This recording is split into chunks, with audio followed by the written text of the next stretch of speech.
Здравейте, хора! И да, аз съм Влади Вълчкотката. И днес нека скаже, че пак нещо се случи нещо, което няма да очаквате. Доста смешна случка ще има. Нека да започваме. О, хайде, мистер Доге! Колко време се бавиш? Кога ще ги купим най-накрая тия обувки? Чакай, виж, мой се е тук, дай. Добре, мистер Доге. Сега да отиваме да го купаме. Чакай малко, Боян ни звъни. Ало, Боян, да, какво искаш да ми кажеш?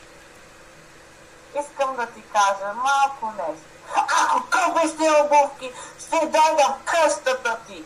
Мистер Доге, не, Боян иска да ни унищожи. Бързо трябва да купим тези обувки преди той да е дошъл.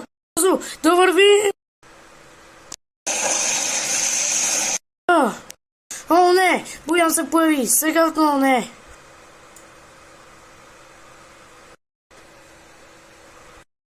Мистер Доге! Боян ще те унищожа, начи! За отмъщение на мистер Доге! Влади, няма да можеш да ме спреш. Така ли? Тогава да започваме би...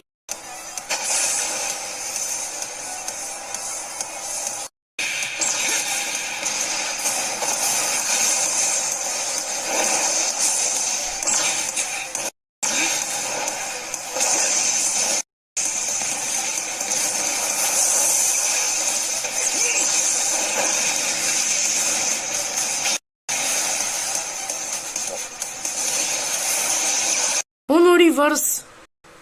Какво?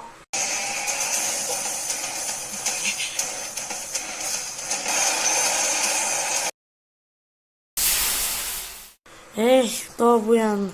Най-накрая се махна. Иначе мистер Доге, благодаря, че ми помогна с това. Че използваше гнева си уж, за да унищожим Боян, знаеш. Да литне на някъде си. Най-накрая си взехме обувките. Сега да вървим. Мистер Доге, доста добре ти отиват обувките. Хора, до тук ще приключи този епизод и благодаря, че гледахте.